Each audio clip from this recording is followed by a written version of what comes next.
Hello, and welcome to the Project Good podcast. I'm your host, Anne Marie Hilton. Project Good is a social impact podcast interviewing experts and advocates about the pressing problems that we face globally and hearing how they suggest we move forward in the future. The Project Good podcast is brought to you by Project Good Work. The goal of this podcast is to inspire people and organizations to develop a mindset that can move others to positive action regarding the complex social issues facing people and the planet. For July, we're focusing on raising autistic children. The Neurodiversity Movement is a social and cultural movement that emerged in the late 1990s and early 2000s, challenging the traditional views of neurological differences like autism, ADHD, dyslexia, and others as purely medical or pathological conditions. The diversity movement advocates began promoting autism as a form of neurological diversity rather than a disease to be cured. This movement emphasizes acceptance, inclusion, and accommodations. Today, autism is understood as a spectrum of neurodevelopmental conditions with a range of traits and severities. Research continues into genetic, environmental, and neurological factors. There's an increasing recognition of autism in girls, adults, and people of color, groups historically underdiagnosed or misdiagnosed. Today, I have the pleasure of interviewing Stephanie Fluger, co-founder of the Connection Therapy Clinic. She helps give parents and people a perspective of what it's really like to raise a neurodivergent child and the struggles that come with it and what real solutions can be. Stephanie, a distinguished expert in neurodivergent parent support, stands as a community changemaker, driving inclusivity and promoting autism acceptance. As a devoted mother of both a neurodivergent child and neurotypical youngster, Stephanie's personal experiences have fueled her commitment to enhancing the lives of neurodiverse families. In pursuit of her vision, Stephanie founded the Connection Therapy Clinic, a pediatric speech and occupational therapy that specializes in these neurodiverse affirming practices. Committed to child-led, play-based therapy, the clinic's mission resonates with a powerful message. We want this place to be like your comfort food, nurturing, empowering, and all around awesome. The clinic's tagline, Empowering Families, Supporting the Community, reflects Stephanie's dedication to extending the positive impact beyond individual families to the broader community. With a focus on evidence-based practices, the clinic ensures that every therapeutic intervention aligns with the latest advancements in the field. Let's get into the interview.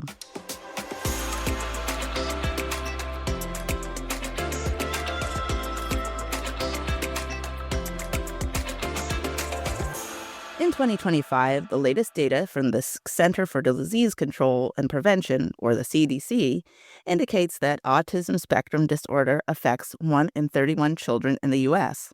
This represents a significant increase from the previous estimate of 1 in 36. The CDC's Autism and Developmental Disabilities Monitoring Network tracks these diagnoses through and among children aged 4 and 8 across 16 sites nationwide. Autism is often associated with attention deficit hyperactivity disorder, or ADHD. Autism is significantly more prevalent in boys than it is girls, with boys being diagnosed 3.4 times more often. The average age of autism diagnosis is around 4 years old. Autism prevalence varies across racial and ethnic groups, with Asian Pacific Islander children having most of the highest rates. The American Academy of Pediatrics recommends autism screenings at 18 and 24 months to facilitate early intervention. Epilepsy, anxiety, and social disorders are common co-occurring conditions in autistic children. Welcome, Stephanie. Thank you so much for having me. I'm very excited to be here and talk about autism and how it affects families, affects parents, and bring light into how to support the entire family and advocate for the community. Yes, I'm excited to talk to you because I think this is a conversation or something that a lot of people don't want to talk about or confront, but it is something that has become, a hot topic within our society, as our society gets, I guess, more comfortable with I'll just call it dealing with quote unquote the real things. Yeah, it's this it's comfortable but uncomfortable because there's this conversation of with miscommunication or misinformation, and it's almost this fear to speak out to correct the misinformation, and it's almost a little terrifying out there for families that do have autistic children, that have neurodivergent children, because I'll, it, I don't want to be redundant, but it's a terrifying world right now It with everything is. going on. It is that is unless you're one of these people who are asleep, you see what is happening, and and I guess it depends too. I guess if you are what generation you're coming from, but it is, if you're coming from like before we had all this technology and Right. craziness, it is now things are moving at such a crazy speed. There's no time to, take a breath, really. People are just making decisions that are not based on anything, just how they feel. And yeah, and it affects millions and millions, if not billions, of people. So Right. yes, it is a crazy time. One of the things, though, before we get into the interview questions, and I always ask all of Yeah. my guests, just to kind of understand where they're coming from, their heart, and why they do what they do. I always give them a kind of an opening question. And so, since you've been in this experience, what has Yeah. autism taught you? I mean, autism has taught me so many things. That question could be an entire series of podcasts. So that's a very loaded question. But autism has taught me my entire life. From the first answer would be it's taught me how to be a mother. It's taught me patience. Um, Taught me how to raise my son. I before I knew about autism and I knew that my son was autistic, I always thought I would be that Pinterest mom who would be, decorating cookies and decorating my house with every single little tchotchke and holiday and every little thing. We would be going to every single holiday service or whatever it was. But once my son was diagnosed with autism, I realized that that really wasn't an opportunity or an experience that we could do because it wasn't something within his bandwidth. So it taught me patience, and it taught me to accept my kids for exactly who they were at their capacity. Um, so it taught me how to be a better mom and how to show up for what they needed. It taught me how to accept myself because I realized, and we can get into this, talking about how girls are undiagnosed. I'm fairly certain that I am as well autistic. So it taught me how girls are high masking. Autism taught me how to connect with other people better. Autism brought me into this entire community, and autism taught me my career and my passion. Wow. Okay, you were right. It did teach you. It taught you to look at life differently, I would say, Very and much. and yeah, and I think one of the important lessons too that you underlie, and I think this is just for all parents across the board, is that to learn to accept your kids for who they are and at the capacity that they can handle or present. I think that is the hardest lesson for every parent to learn, is because, at least, as a parent, myself, I just have a toddler, so, Mm. still developing, so I don't, Hmm. really It's know. She's hard. Yeah, she's just she just got out of like the potty training era, and Hmm. and I all feel of like that. that's the hardest. Yes, it That is is. the hardest. So, so there's much more, of course, for her own personal and personality development that is still yet to be, determined. But, the other thing is like, it's hard when you are the parent and you think about, I guess, what, like you said, what you envision of what you were going to be as a parent, what your role was going to be, and how, of course, this child was going to interact with these things that you said you were going to do. Essentially everybody always wants as close to perfect as can be, right? Right. Yeah, uh, 100%. yes. Exactly. And so, when reality hits differently, it becomes hard and disheartening at the same time, and it puts you, I would say, off balance as a parent. Yeah, 100%. And I want to touch on something that you kind of bring up a little bit, and it's a hot topic that's in the autism community. And for anybody that's listening and that is an autism parent, there's a little bit of conversation about grief when your child is diagnosed as autistic, and the grief of quote unquote losing your child. And there is a lot of negative or negativity that you cannot feel that way. And I feel as Mm. though there's a poor perspective on what that grief is. It's not a grief that you've quote lost your child, because no one is sad that or no one is like, I've lost my child, or doesn't love their child. It is exactly what you just said, Anne Marie. It's the loss of the perspective of shift, that you had this vision. It's no different than like when you have your child and you think your child is going to be a doctor, or you think your child is going to be a lawyer, and you have this vision of your life, and then your child decides to be an architect. It's just a shift, and it's a different perspective. And I think that one of the things that I am very passionate about is honoring parents and honoring the journey that parents have to take. And when you don't honor the parent's journey, and you don't honor the grief and the emotional journey that parents have to take as their child goes through therapy, and the challenge that the parents have to take and the journey that the parents have to take, then it only is detrimental to the entire family. So for the parents that are listening, that are going through those first steps of a diagnosis um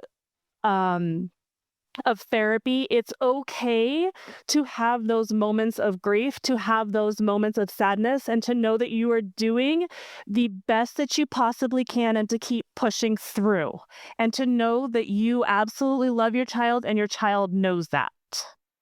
Yes, and I like that you talk about letting people grieve. I think that's something that is just not allowed in this society for anything. Mm-hmm. Or if you're grieving, then you're seen as weak or something. Right, right. And and it's important, I think. And the other thing is that I like that you said to respect that ability or that need for parents to grieve.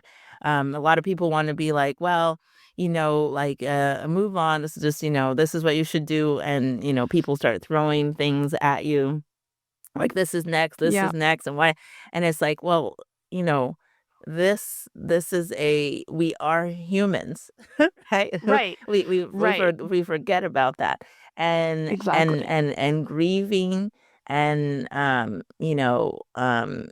being disappointed is okay. Exactly. And a lot of people don't see that's okay. Right. It is okay. It is okay. Feel the Exactly. disappointment, and the other thing I'd like to say is to feel it as long as you need to. Right.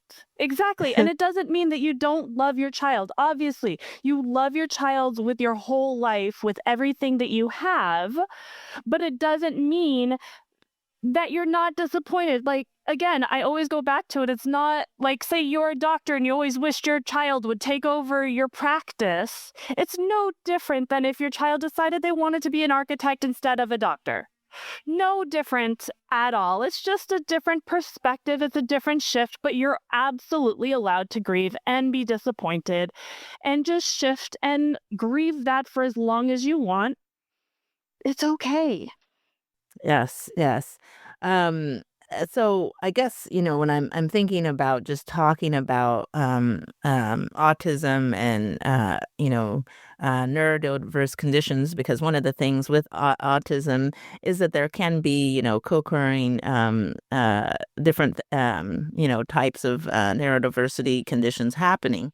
Yeah, And so absolutely. I guess first, to set up everything for people to understand autism, because one of the things is to be, I don't know, maybe I had heard about autism, earlier in life. It wasn't something that I knew about it in general, but I didn't really understand it until, it started affecting my life, Mhm. personally. And so, Right. what would you say, I guess, what's the first thing of telling what is autism and how is it diagnosed? I guess we should talk about that first.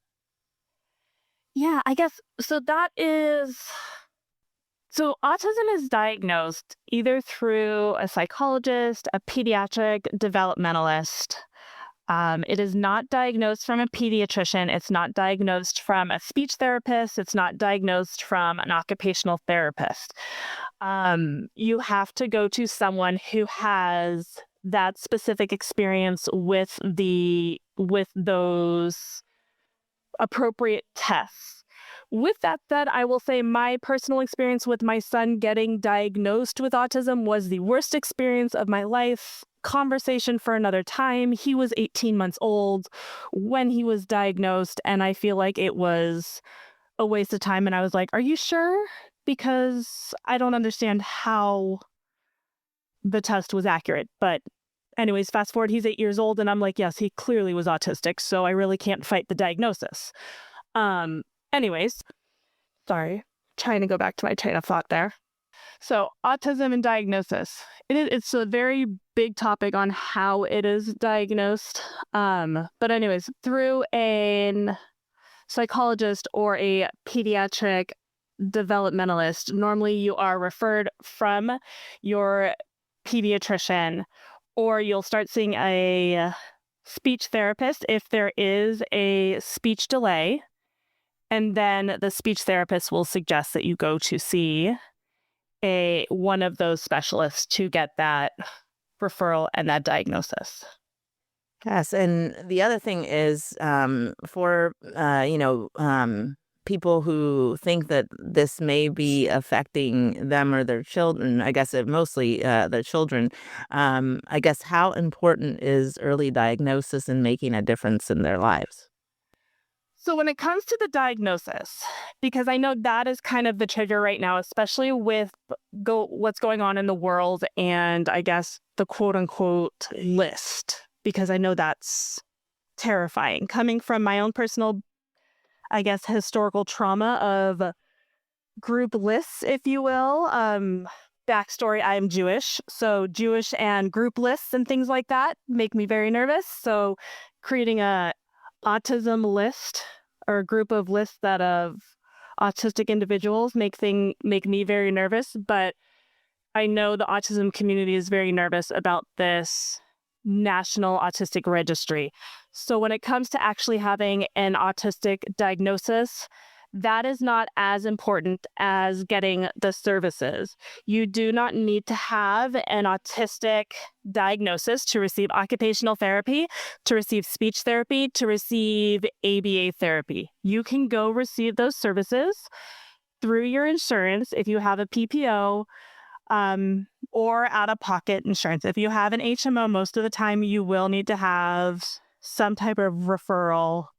Most likely, an autism diagnosis does help, but you don't always have to have it. So those early interventions are still accessible without the diagnosis. Yes, and then from the, I guess from a child's perspective, um, have you seen that since you did get your son diagnosed and the other children that you work with through your business, Have you seen that that they make a larger leaps if it is determined earlier? I don't know. Have you seen that? I mean, without a doubt. I mean, 100%. Let me tell you a story. So my son, we have been in therapy since he was 16 months old. He we started therapy when he, like I said, when he was 16 months old. We started physical therapy. He put me on bed rest because I was pregnant with my daughter, and he was still not walking. He was crawling. And we flunked out of physical therapy. Didn't know you could flunk out of physical therapy when you're 16 months old. I thought that was like everybody was a winner kind of a thing, and it was just play. That's what everybody told me when I was terrified that my first baby boy was going to therapy. But he would not engage, he would not play. He just sat there and cried. And the physical therapist said, well, maybe it's not the right place for you. And she like parent shamed me. And I would drive home every single day crying in my car. Fast forward 2 more months. And my pediatrician said, well, he's still not talking to, so now I'm going to refer you for speech therapy. So we waited because there's always a long wait list, and we finally got in with speech therapy, and we started going to speech therapy. Then my speech therapist, who is amazing, realized that my son kept hiding in a corner, and she said, I need some more help. He seems to have sensory challenges, and I need some occupational help. And I'm like, I have no idea. What occupation does a child have? He's a child. He's 18 months old. He doesn't work. She's like, no, it's occupational. Like they help with fine motor, gross motor, sensory challenges. And I think he's I'm like, I was so overwhelmed. I had no idea. At this point, I'm like 6-7 months pregnant. I'm like, sure, whatever at this point. So now my son is in speech therapy, OT, and now everyone's starting to tell me, well, maybe you should start to go get on a wait list for a psychologist. Just go try it out. Maybe he's, just go try it out. No one's saying the autistic word because, again, autism still isn't as it is now. Even just like 6-7 years ago, it still wasn't as accepted. So it's this whole long process. And we're going through all of the motions. And when my son was going through speech therapy and OT and all of these things, my son was non-speaking, completely non-speaking. He was aggressive. He was non-engaging. He didn't know how to play with toys. He could not stack blocks. He could not write. He could not do anything his other peers were doing. Now my son is 8 years old. He is in a gen ed class. He can communicate effectively, and nobody would really notice anything for his communication. He can write. He loves writing. He can stand in front of a class and give a speech if he wanted to. We can go to Disneyland if we wanted to, and he would walk next to me without running off. He's a high masker, which means he can kind of like pretend really well, so nobody would know the difference. And that's all due to his early intervention. 100% because we started when he was 16 months old. Wow. Okay, that's a big leap. Yeah. And It's all started when he was 16 months and completely non-speaking, to the point that we almost started with an AAC, like a speaking tablet. Now that's saying that not all kids develop that way. Some kids will always need the use of an AAC and a tablet, and all kids develop very differently and have different journeys and different paths. However, early intervention, the right therapist, the right support can have that effect. Wow, and you're talking about what they call the autism spectrum, I guess, and I guess that we should let people know too when if they're new to this because sometimes people don't get the information that they need. When they say autism is on a spectrum, what does that mean in general?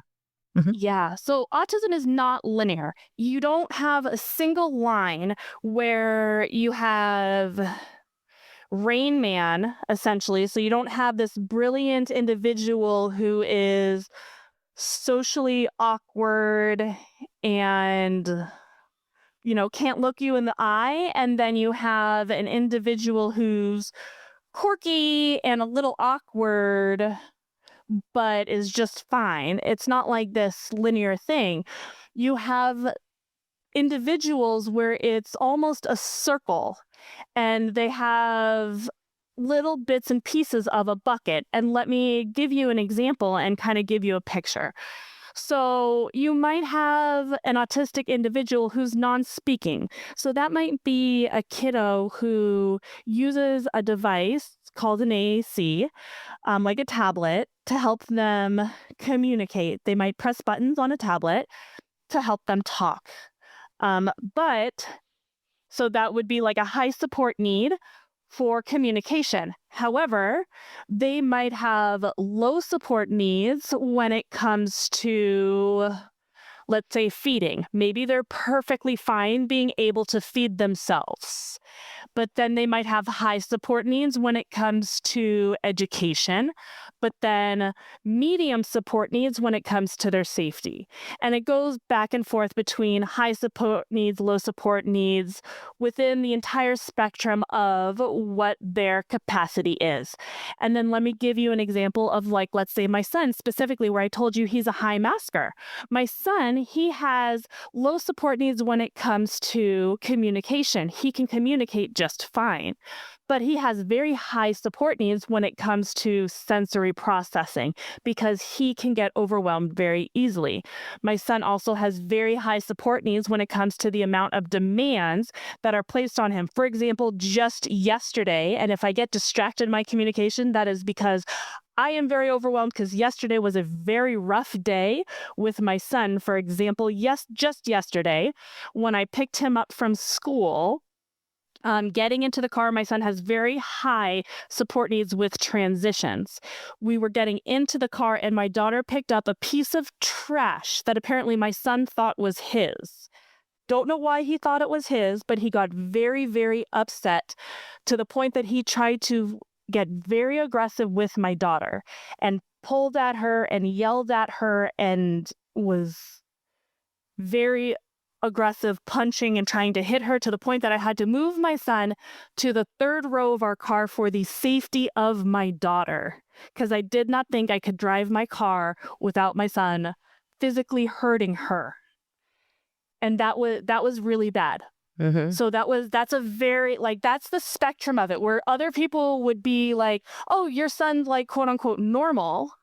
I don't think he's autistic, but that's like the spectrum where it's like people don't think my son would be autistic, but truly that is not a neurotypical, that is not a normal behavior. Correct. That Mhm. is an autistic behavior, but he doesn't present in a classic autistic Mhm. way. So that's where the spectrum comes, and that's where a lot of this advocacy comes from. That in the media right now, what they're talking about is this severe nonverbal, this in their own world autism, but that is only a very small piece of autism, which still does need its own advocacy. But it's this whole spectrum of autism, this 1 in 35, 1 in 32. That's where this advocacy needs to be. Yes, and as I was preparing for this interview, the prevalence of autism, according to these statistics, of course, by the CDC, Yeah, and statistics are important, but I also give, right. a margin, a grain of salt because, each time research goes out, you don't know how in depth and things like that, that it could be even more. The fact that it's, I guess a growing prevalence. And I don't know if that's because more people are getting comfortable to report it, or, uh, or there's other factors. And why I'm asking this, or leading to this, is I'm leading to the question about the causes of autism, because I think Yeah. that is always like a big question, Yes. because, in, I would say, maybe the 60s, 70s eras, it was because everybody said they had, a cold mother, or, or the parents were just like, Yes. wackadoodles, for lack of better terms, or Yes. something of that sort. Yes. I get asked this quite a Hmm. lot recently. And actually, I will say, I'll go back for a second. In California, they say 1 in 23 Wow. children are diagnosed in California. So the It doesn't national help average, I have to I no, have to say it they, doesn't help California. We no, already look like, I know. They say in the national average is 1 in 32, and then in California, we're 1 in 23. But exactly to what you're saying. So it is not environmental. I mean, you can say there's the outliers, because I'm not going to say it's never environmental. I'm not one of those type of people to say it's never environmental, it's never something else. But it has been proven, and you can go look at the true case studies. You can go look at the true scientific data with the thousands of actual, what is the word? Words are escaping me. The actual data? Yes, the actual data, but the children that they pull it from, the samples, Mhm. where they pull that from. Oh, words. This is what happens when you've been a mom No and you worries, don't I sleep. understand. I I'm understand glad. mom I'm brain.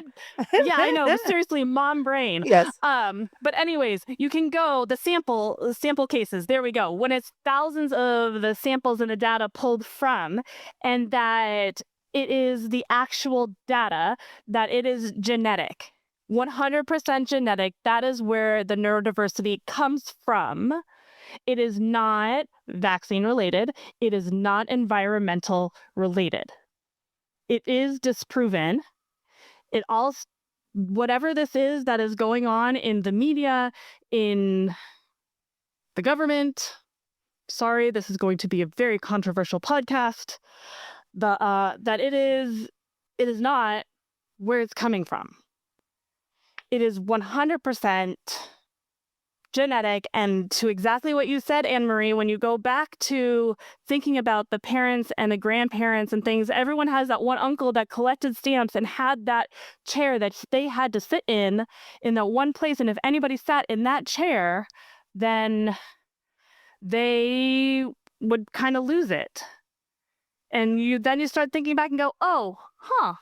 That kind of makes sense. And it's not that autism or neurodiversity is all of a sudden more prevalent because of these environmental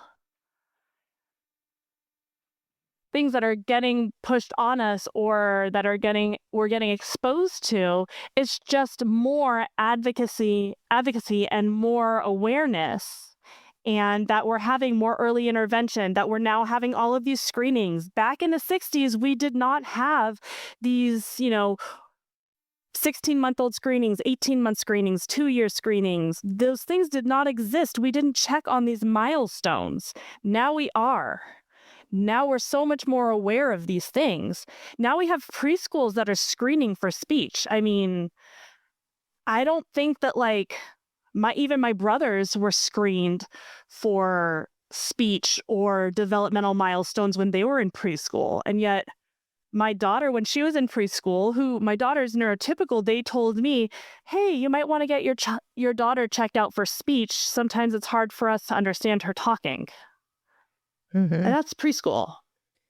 Yeah, yes, and, one of the things too, when you're talking about that, I also think, obviously right now education is under a microscope overall.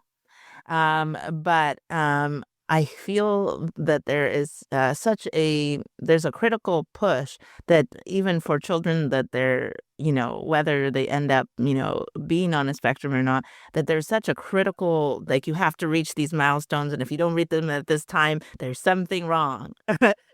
Yes. And Yes. it is, there is a very, at least this is what I've noticed, and just talking to, parents when I go, go get my daughter or something, or just around town, that, that there is this, like, I call it like, you have to fit into the mold. And if you don't, Yes. and if you Oh, don't, without a doubt. and this and this, you're going to be, there's something going to happen to you, which is, I understand then, right? Because it makes you hesitate to start jumping in to get these, analyses and checks and things like that, because this is at least what I feel is sometimes you're wondering, is it just, uh, this may sound twisted, but I don't think I'm too far if we want to look at things honestly, that there is benefits, I guess, if there, and what I mean by that, there's jobs, there's money, all these other things that attach to everything's usually around money, of course. Right. If we have, so many children that are diagnosed, and we got to do this, so we got to get extra funding, then this has to happen, then this has to happen. So Right. it is scary, I guess, as a parent, that you don't get sucked into something that may or may not need to be happening. Absolutely. I mean, it's just terrifying when you're trying to figure out what the right next steps are. Yes, and so I guess, you now have your organization that you have started during this time, because I'm sure that is something that you have thought about or dealt with. So for the Connection Therapy Clinic, is this something that you, I guess, does it come up regularly with parents, or something that you discuss?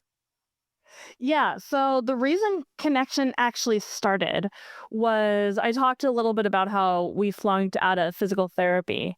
And my son started therapy back when he was 16 months old and 18 months old. And we've been in it for a while. And I've been in through so many programs and so many different clinics, and have had negative experiences over and over again. And I felt like a cash cow. I've felt like a number, and it's been awful.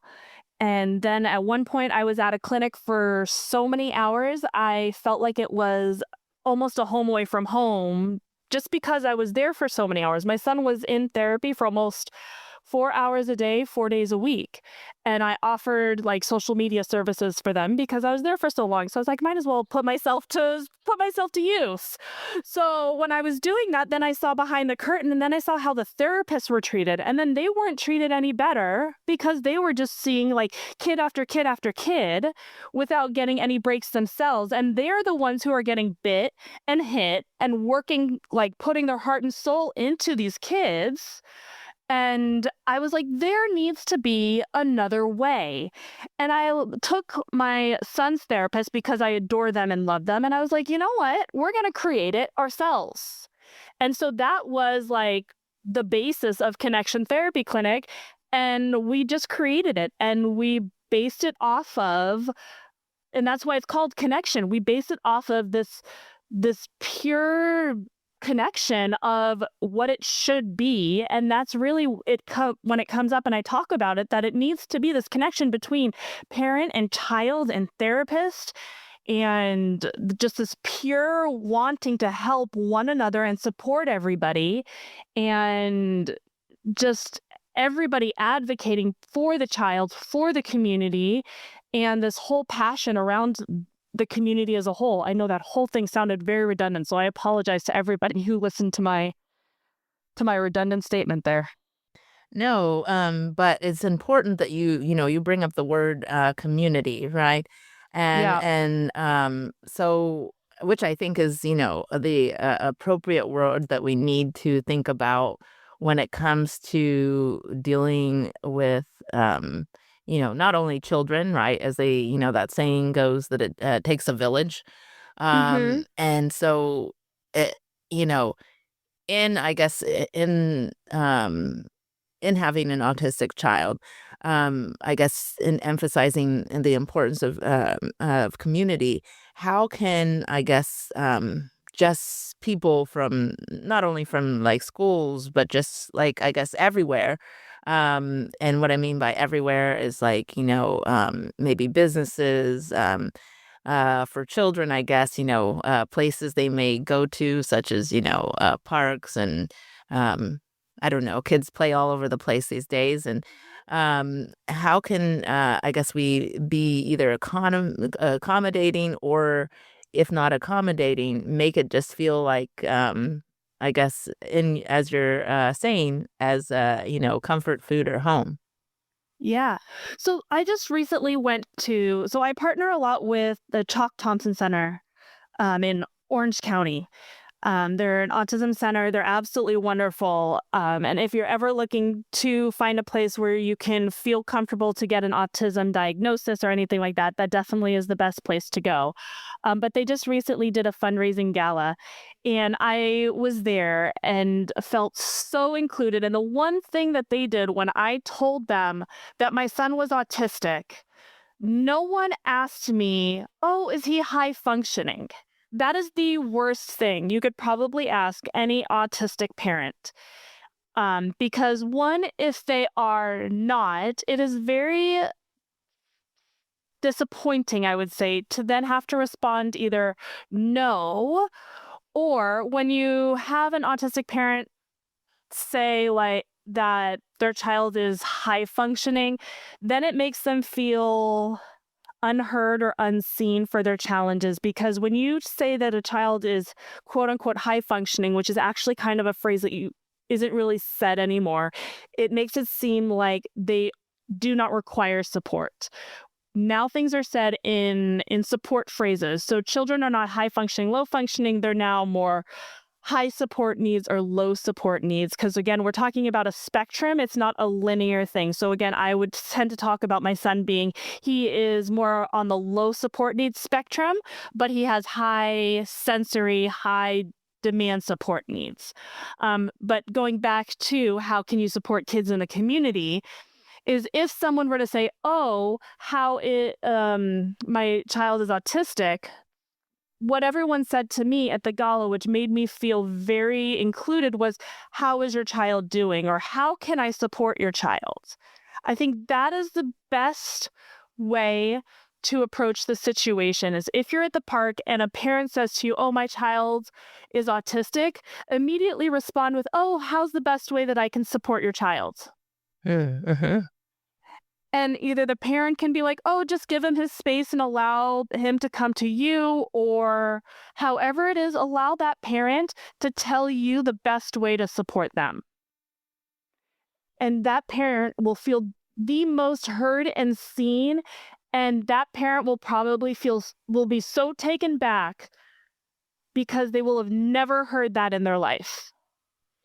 Yes, I think, if I were to give it a word, is to see the child as an individual. Or I guess a few words Exactly. as is more than a Yeah. word. Yes. Individual, I guess, was the word. But Yeah. yes, to see them as just an individual because, the thing with all children is they're a bit unpredictable. Yeah. Exactly. At least that's what I've 100%. at least that's what I've found out as a mom. When you think it's gonna be going this way, then it's going this Mm-hmm. way. 100%. But having that just, treating children as individuals because it's, as I said, children are unpredictable. Just, it doesn't matter if they, have, um, um, or are dealing with a special condition or not. Right. Especially in these days, I would say, because Mm-hmm. there's so many, um, uh, I have to say I'm glad I'm not a kid now. Yes. I have to just say I 100%. have to confess Oh, that. without a doubt. I agree 100%. Oh my goodness. I would, it's sad to say because I have a kid, but I would hate to be a kid now. I agree. I would not make it.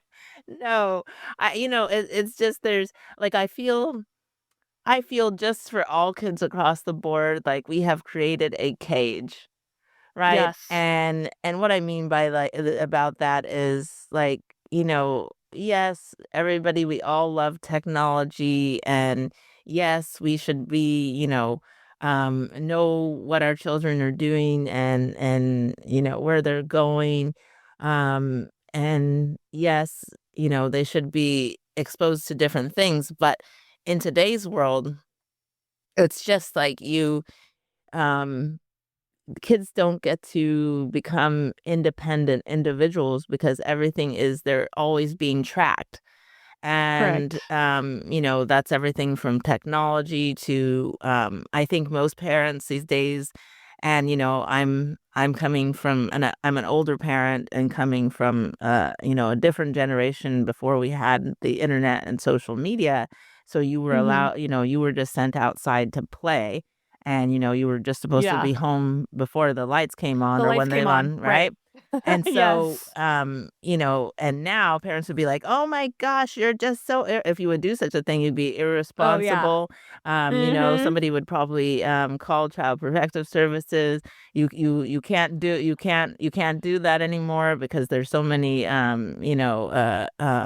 dangerous people that are just like, that you can't put your kid out on the sidewalk. Somebody will take them. Right.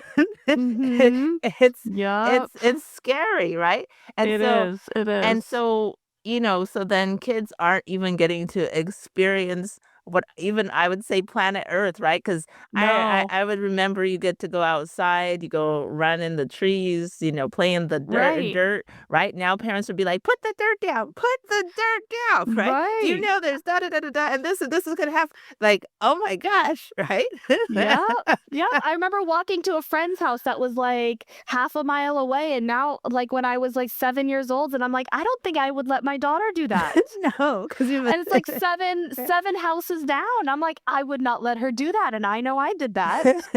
Why would I not let her do that? Right, but, like, yeah, but, now you'd be scared, and, like, even if you did that, then, there's people, like, looking out the window, "Oh my gosh, I can't believe she let her," Exactly. 100%. It's Uh, crazy. yeah, so, so sometimes and, I bring this up because, I think it's important also in letting, and I think this probably one of the biggest reasons you probably started your clinic is allowing kids to be kids.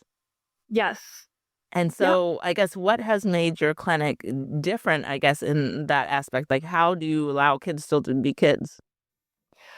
Our clinic is, as you said in the very beginning, it is play based and child led. And that doesn't mean when the kids come in that it's like a free for all, because we still are a therapeutic clinic. But what that means is when the kids come in, the therapists will, first of all, when they say they're not like, okay, let's go to work, it's okay, are you ready to come play? Every kid that comes in sees our clinic as playtime.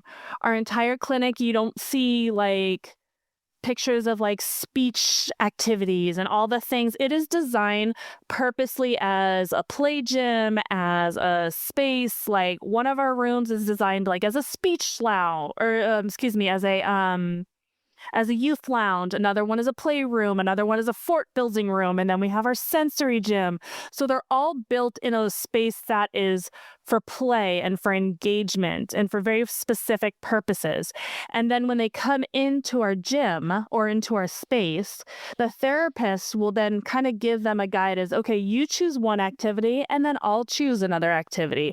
So the kiddo might choose, all right, I want to go on the swing. And the therapist will be like, hey, I'll write it down on our schedule. And then the therapist might be like, okay, I want to play with Play Doh because that kiddo, one of their goals might be working on fine motor or something like that. And you can definitely work on fine motor with Play Doh. And then the kiddo might be like, okay, cool, I want to do an obstacle course. And so it goes back and forth, but it is always child led in that fashion. So the child is always under the impression that it is play based and led by them. And that is how we are always engaging them in that way. And it's not, okay, come in, sit down at the table. We're going to do flashcards and you're going to follow me and you're going to say this sound or you're going to write your name 10 times, because who wants to do that? That Mm-hmm. doesn't sound fun to me. So why would that be fun for an 8-year-old? After they just went through school for 5 hours and tried to hold it together, they're not going to want to do that after. Mm-hmm. So we try to make it as engaging and fun for them as possible. I like that. I like that, especially letting kids have a choice so they feel like, I'm sure that you find some of the kids are already like, probably on their way there in the car, they're already thinking like, what am I gonna, what Yep, activity am I gonna do? And, so that, when they get asked, they're like, I'm gonna do the Play-Doh or something, and exactly, they exactly. come in with enthusiasm because they not only because it's a known routine, but then they get to know that they have control, and Exactly. and that's always exciting for kids, of course. And Right. that's why they love the word is they say no. They say no, they have Yeah. control. Exactly, exactly. And we try to give that to them within reason and all of that. And I mean, a lot of them hate to leave, which is Hmm. good. I mean, I feel bad for the parents because it's never easy to get your kiddo to leave, but that makes me feel like I'm doing my job of trying to make this a welcoming space that they can come and feel safe here Hmm. and want to stay.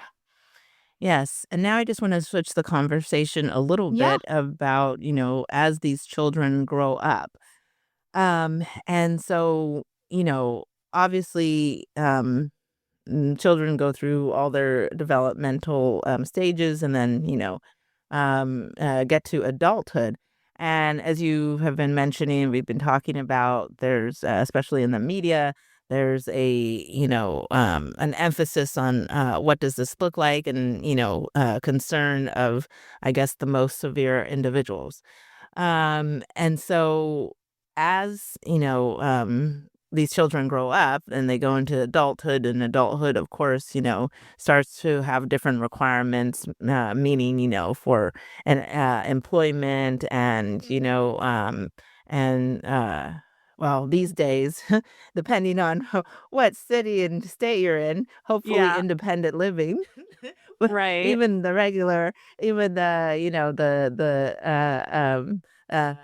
us, already adults and everything, even that's getting difficult because it's Right. getting the prices True. are like, Very true. so maybe, that was, I guess, what I was saying, our regular, how we used to perceive how life progressed. Mhm. You would live with your parents and then move out. Right. But, we might be going back to olden days, and you don't move out unless you get married or something. Yeah. Pretty much. Yeah. The way that inflation and economics is going. But Right. I guess in making or preparing these children for those types of transitions, what in I guess this is a big question. Yeah. What in I hear it coming. what in society, or how can society really, I guess, be prepared for these individuals, or prepare these individuals to do that? I gotta be honest. My stage of experience right now is 8 years old because my son is 8. Hmm. So that's where my experience is. However, I will say a lot like some people are put on this earth, and this is like the social media like phrasing, but this is like not action planned, if you will.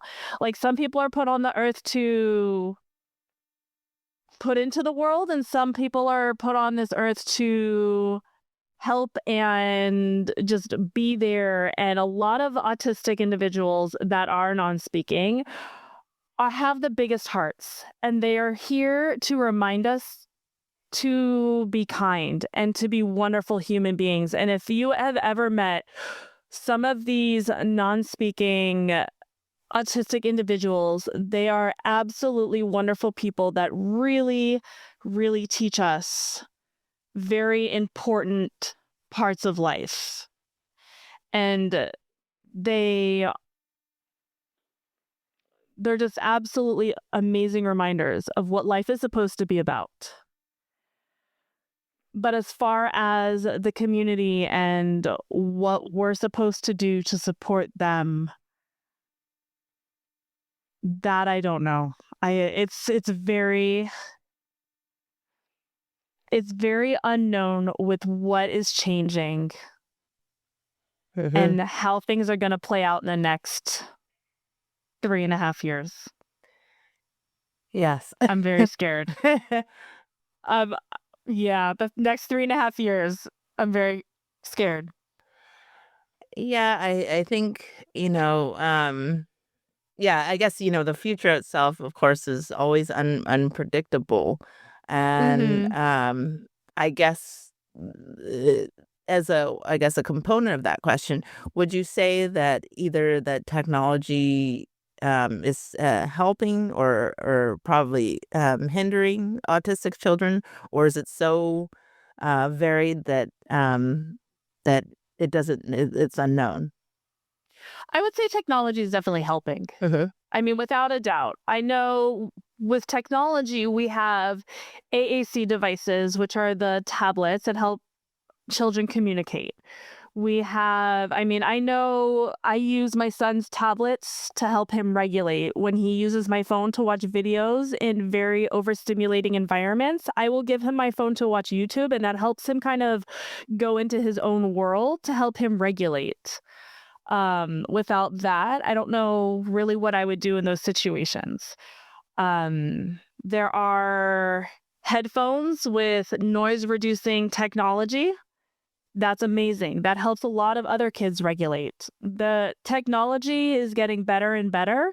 That I think is very useful.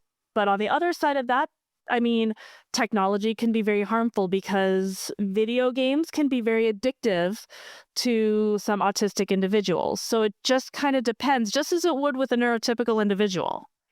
It all depends upon what how each individual reacts to the technology and engages with it. Yes. Yeah, and I wish I had a crystal ball to see how things would Right. unfold. And so, because I wonder sometimes, um, just, in general, because of the effects of technology in our society that, we Mhm. have all of us, and I'm sure you felt this because I feel this sometimes. Um, not only that, like inside wanting to scream feeling, Yeah. Mhm.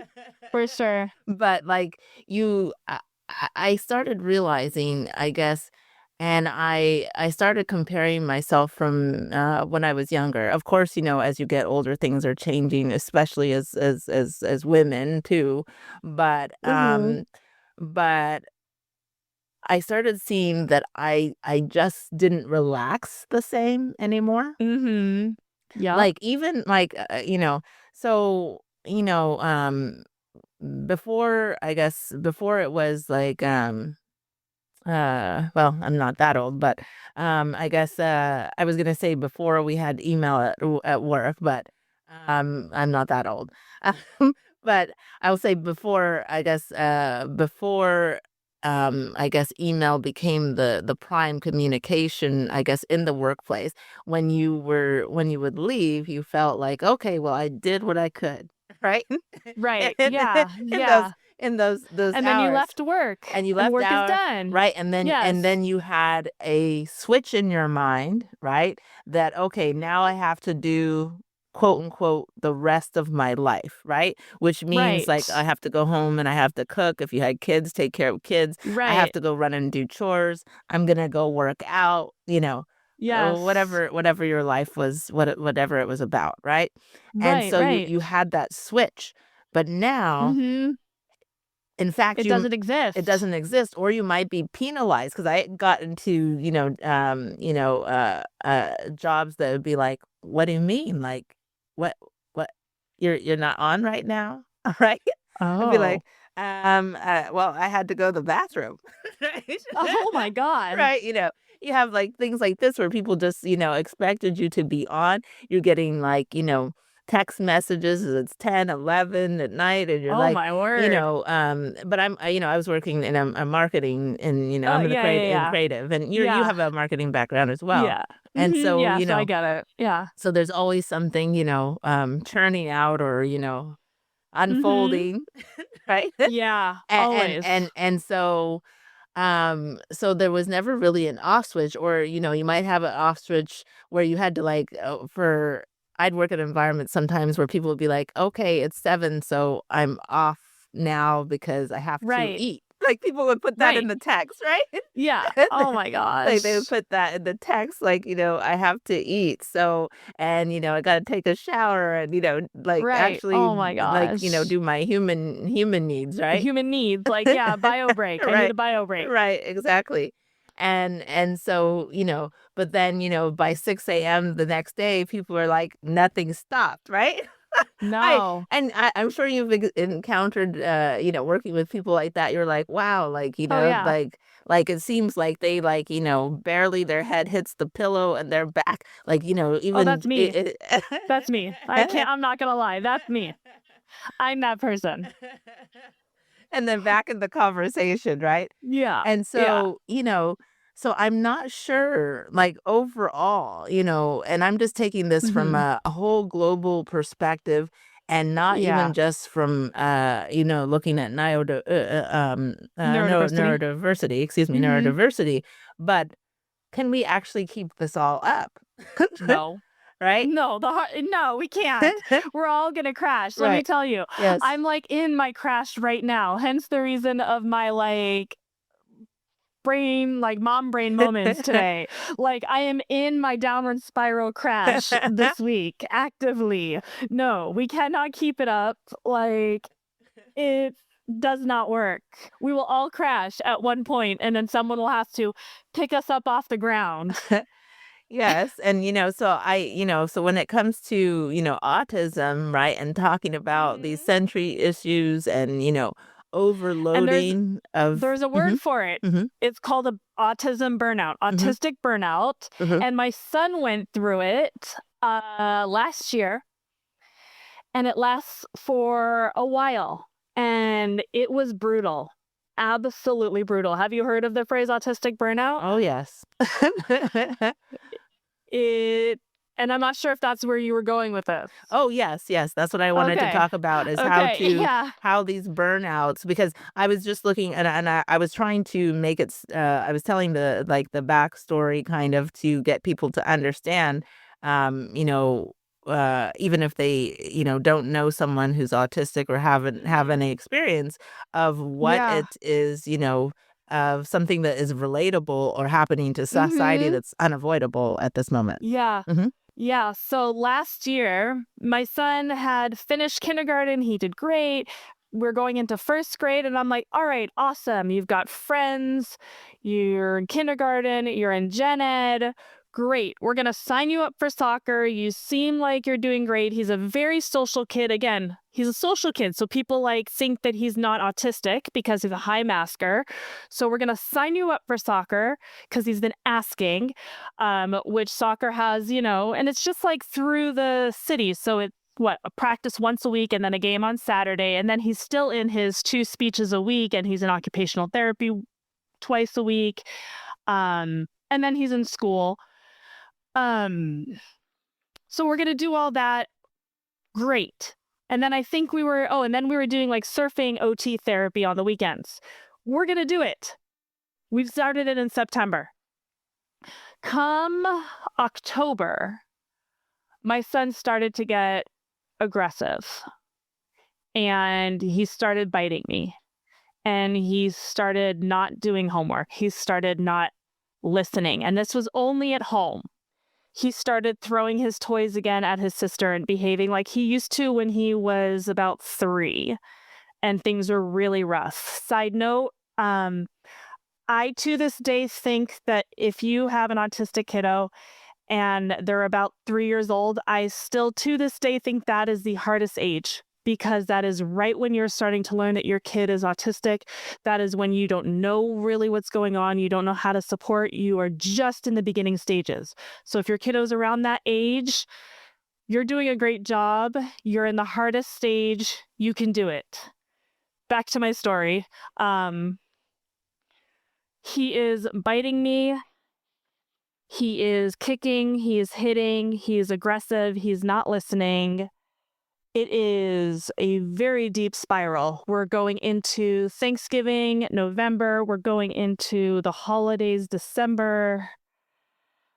We are getting into we're going into the very last week of soccer. And now he's getting really upset because he has yet to score a goal during any of the games. And he's getting really, really upset. He's now not wanting to go to soccer. He's completely eloping. And what eloping means is that he just runs off. He doesn't give any warning. He doesn't do anything. It is very unsafe. He will just run into a road. He will run away. It's not even a coherent thought or anything like that. He just runs. So he's like essentially running into the road because he doesn't want to be there anymore. We end up going to soccer. He doesn't get his soccer trophy. He doesn't go to his soccer party at the end of the year. I mean, the coach didn't even reach out to us or give us his trophy, which was kind of sad. At this point, once we stopped doing everything except for speech let me take a step back. To this point, even his OT was telling me that she needed help. She's like, I don't even know what to do. This is outside of sensory. We need to bring in a behavioral therapist because this is even too much for me. We need more help. So then we had to bring in ABA, and I know ABA is another hot topic, which we can go into or have a whole nother conversation about, but we had to bring in ABA for extra support because of the aggression and because of the behavior. So we had to add that in for the extra support. It was very intense. We had to pull all of the activities out. Time went by. Finally, by March of last year, things started to settle, and I realized that it was an autistic burnout. And we finally kind of regulated by June. Wow. Just in time for summer. Oh, wow. Oh, my gosh. Wow. You went through... I would say you went through more than a marathon. It was rough. It was rough. And now I feel like hopefully we're not going through another burnout, but I feel like yesterday was kind of the peak of the beginning of it. So that's also why I'm like, I'm distracted a little today. I guess I only have 2 more questions for you, but I guess in talking about these therapies, so I think sometimes for people in society, the word therapy is controversial in itself, right? Everybody's like, no, not therapy, right? Oh, God forbid. Right. And so with autism, therapy is suggested over and over, all different types of therapies, some therapies I'd never even heard about. And so I guess would you say what are how to make people comfortable with therapies, and what are the good and bad about therapies. I guess what's your feeling around therapies? Yeah. Well, I'll start with the 2 easiest that are the least controversial. So speech therapy is the first thing that will always be referred with no diagnosis, no anything. If your kiddo has any mild speech delay, and that is just speech therapy, you'll be with a speech language pathologist or a language pathologist assistant, and it is just essentially either articulation, or it would be a receptive, meaning how your child intakes information or processes information, or how they express information, whether that would be through gestures or how they verbalize it. And that is what the speech language pathologist or assistant would do. And also, a side note, there is very minimal difference between an assistant and a speech language pathologist. The only difference is that a speech language pathologist can actually do the assessment and can actually take the assessment and turn it into goals. So if you end up with an assistant, they are just as amazing as the pathologist. So don't feel like you will not get amazing service with an assistant. Side note. That's speech. Next is occupational therapy. This is a little less known, but it is my soapbox that I feel like everybody should send their child to neurotypical or neurodivergent because it is so helpful.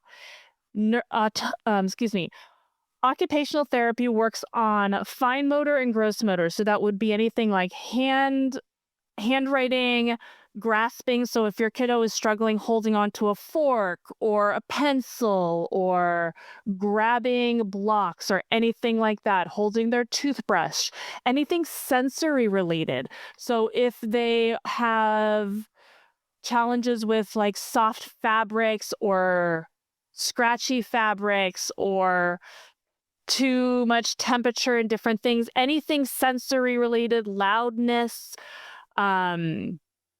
emotional regulation, that is all occupational therapy, as well as picky eating. Picky eating can be a phase, but it can also be something that an occupational therapist can help support. So if your kiddo is only eating 5 foods, that is something maybe worth looking into for occupational therapy support. That is not something you need to sit and wait through for 2, 3, 4+ years until they get through that phase.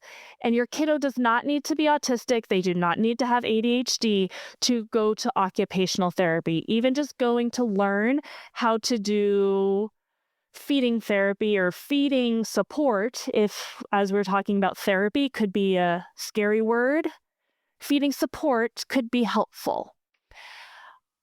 That's OT and speech. Now to the big controversial one, ABA therapy. Anne Marie, have you heard about ABA therapy? I have, in fact. Okay. And so, but I have to say I don't know all the ins and outs of it, so I would love to get, I guess, the insider's details. Okay, so ABA therapy, applied behavior, something with an A. It escapes me. ABA therapy is more of a compliance-based therapy. So at Connection Therapy Clinic, what my clinic is, we always say connection over compliance. So we really focus on the play-based, child-led. Most ABA therapy is more compliance. They want the child to comply. They want the child to do what the therapist is directed.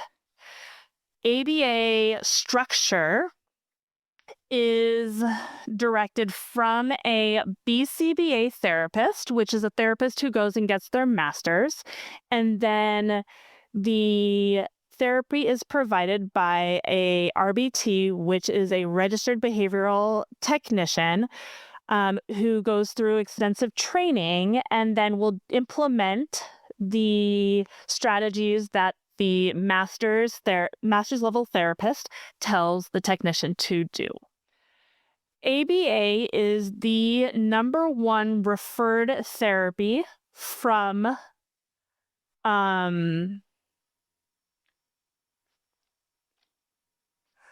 ABA therapy is the number one referred therapy once you get your diagnosis. The reason it is referred is because it comes with parent support, and it is normally referred in 20, 30, and 40-hour increments that can be very overwhelming to parents. Versus speech and OT is more, speech might be 3 times a week for 30 minutes. OT might be 2 times a week for 1 hour each.